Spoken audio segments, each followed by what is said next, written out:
Although Xunzi emphasizes an externally imposed system, he is primarily concerned with the education or self-education of those with a vocation to rule. All depends on it. Quote, "The law cannot stand alone. The various categories of Li cannot implement themselves. It's only when one obtains the right man that they can be actualized.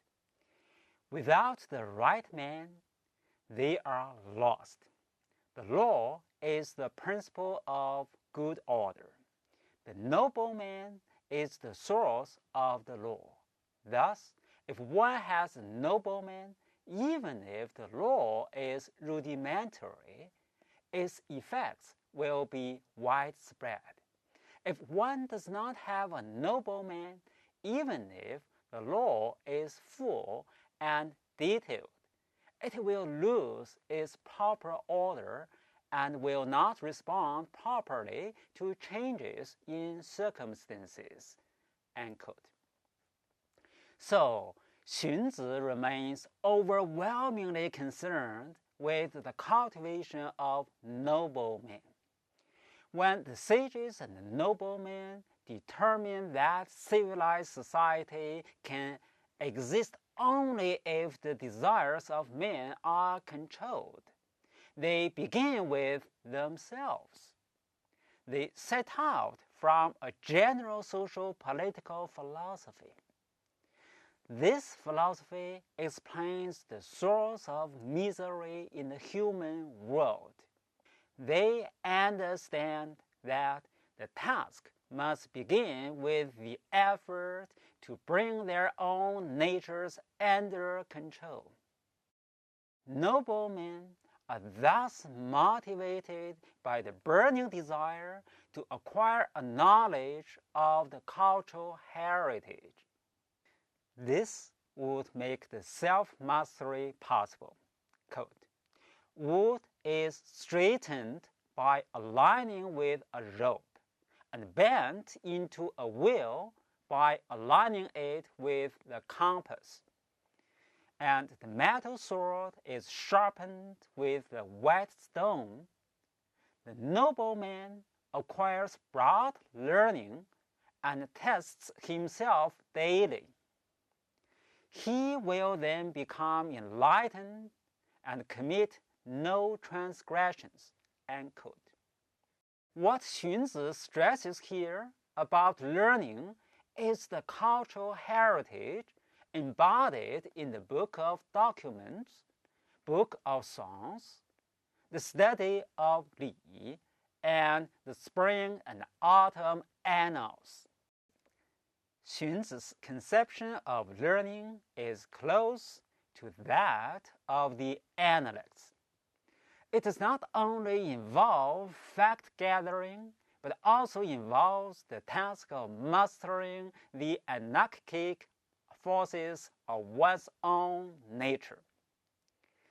By exposing oneself to the true wisdom embodied in the cultural heritage, one can acquire the power of self-mastery. We might say, although Confucius insists on the unity underlying all learning, he would have agreed with Xunzi that cumulative, concrete learning is to be emphasized.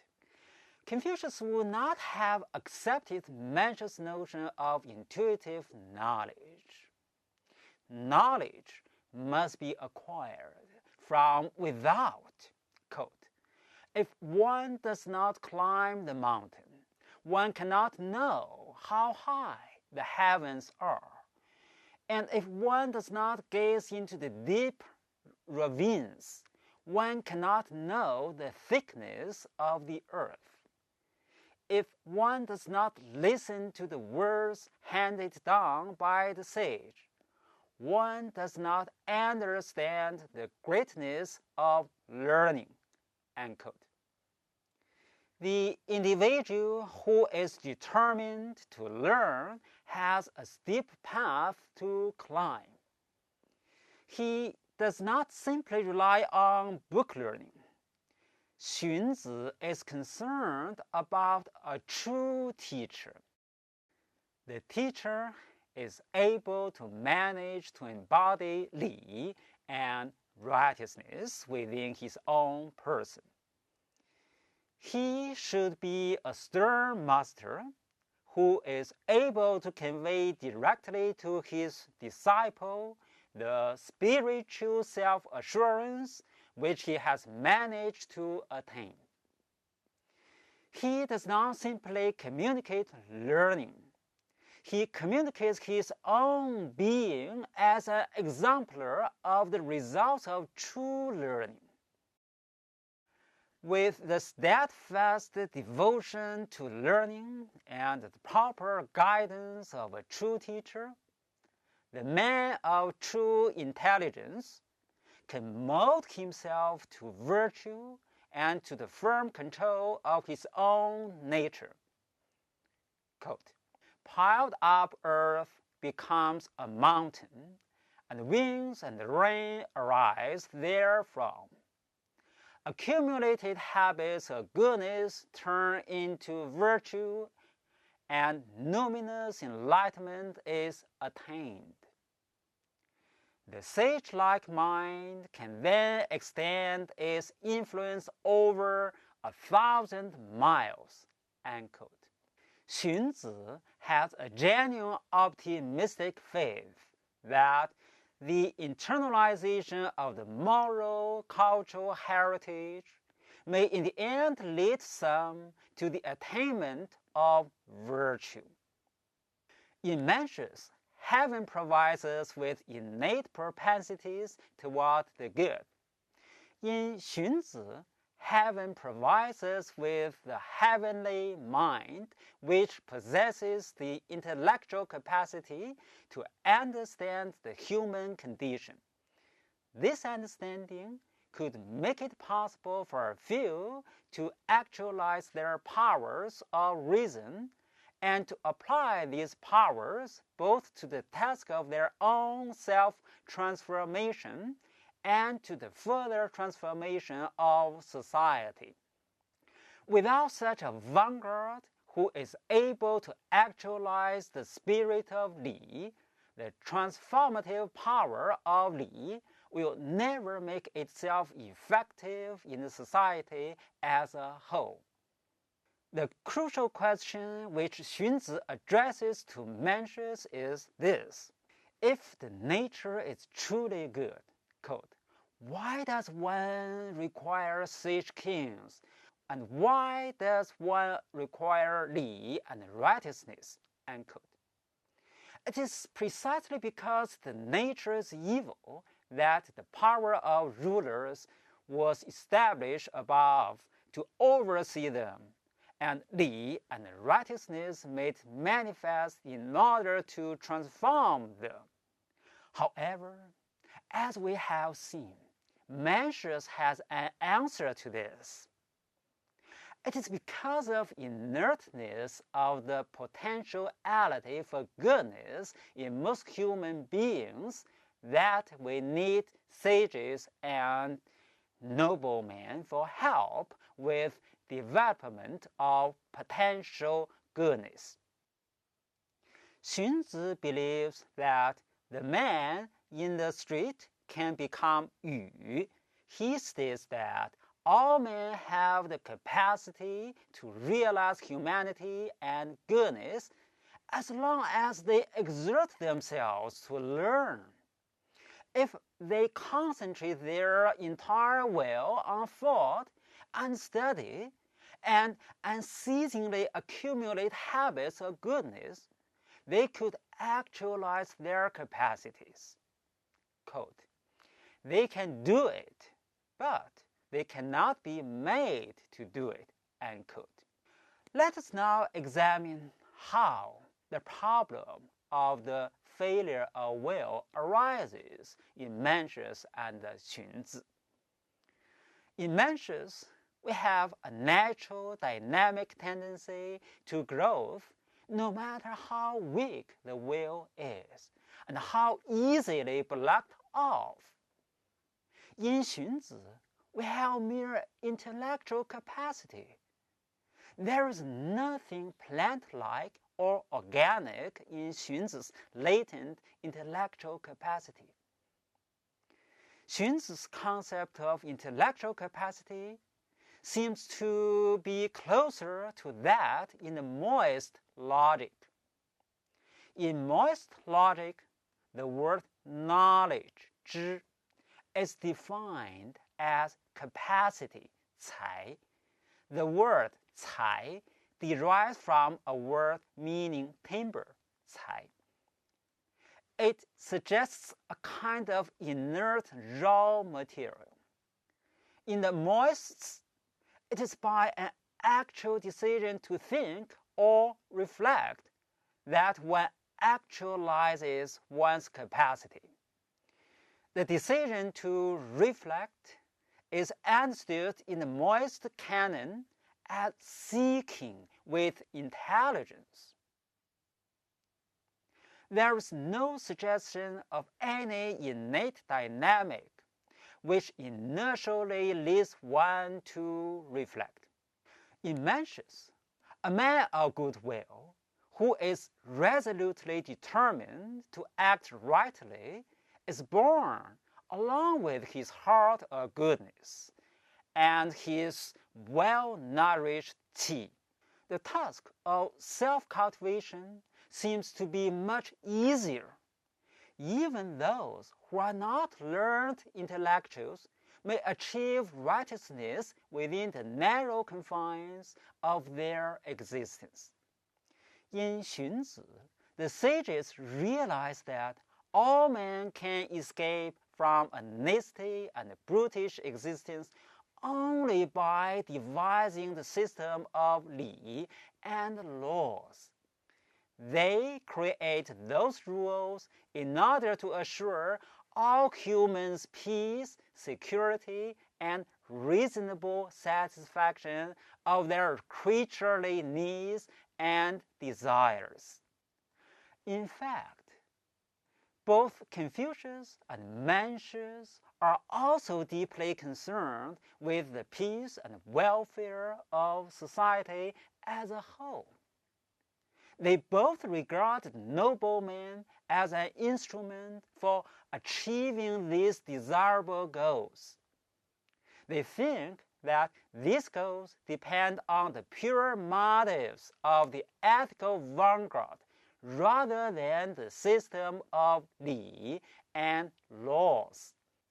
Xunzi is not only concerned with the general welfare of society, but also with the goals of the state, wealth, and power. These are the overwhelming preoccupation of the rulers of his time. Unlike Mencius, the achievement of relative order by the use of methods against Confucian ideals seems to Xunzi desirable within the desperate circumstances of his times. Xunzi will not turn aside questions about the power and wealth of states, even though he always adds a Confucian dimension to his answers. The sages may have set out from a self-regarding impulse to escape from wretchedness, but through their enormous intellectual exertions and insights, they achieved complete success in internalizing within themselves the spirit of li and righteousness. Thus, their own personal motivation in the end becomes basically moral and spiritual. Moreover, there is a deep inner devotion to holy rite and music in Xunzi. This seems to carry Xunzi well beyond his appreciation of their social function. In the face of moist and legalist attacks on rights and music, Xunzi maintains that, quote, the Li, which is serving life, adorn our joys, and in departing from the dead, adorn our sorrows, end quote. The Li elevates and humanizes all the experiences of life. Of course, the Li also serves to maintain and reinforce all distinctions among the social roles, ranks, and statuses of the social order. It works to assign all of them their proper functions and forms. So, it serves to assure the peace and harmony of society. All the distinctions of Li help to articulate the good social order. However, they are just instruments in the whole social mechanism. Each actor in this social mechanism may come to enjoy his participation in the society as a whole. In Xunzi, we find the explicit statement that the significance of the sacrificial rites for the nobleman is that it is the way of man. But for the common people, it involves the service of the spirits. This does not mean that the nobleman regards the sacrifice as instrumental to the preservation of social order, but rather, he regards the numinous and sacred element of the rite as lying within the rite itself. In both the case of noblemen and the common people, the sacrifices have an aesthetic, ethical, and spiritual effect. In the case of the common people, the rites perfect their customs, 成俗. The cosmic dimension of Li seems to reinforce the view that Li is much more than a socially functional device. This dimension of Li helps us to understand the statement that, quote, man makes culture, unquote. It does not mean that culture is an arbitrary, conventional invention. In Chinese, the word wei seems to have the sense of man-made or artificial in a pejorative sense. In fact, Xunzi links the Li to the larger cosmic patterns. Quote, the heaven and earth are harmonized by it, the Li. The sun and the moon are illumined by it. The 4 seasons derive their order from it. The stars and the planets move by it. The rivers and streams flow through it. The 10,000 things flourish by it. Good and evil are controlled by it. And joy and anger find their proper expressions through it. End quote. Here, the Li is elevated to the status of principle of order, governing both the cosmos and the human order. The idea of convention and contrivance suggests that what has been made might have easily been made in some other fashion. To Xunzi, the good order of society, which he describes, is the universal order of civilization. When Xunzi speaks of the sages as making it or forming it, he means that what they actually do is to make manifest the overall pattern appropriate to the end of harmonizing the centrifugal tendencies found in the individual human organism. It may not be innate in the individual, but it seems to be latently present in the objective cosmic order. The Li, in essence, is a kind of natural law. Like natural law, it is not self-enacting. What the ancient sages did in bringing the order of society into existence was not invent an arbitrary system of Li, but discover it by a process of reflection.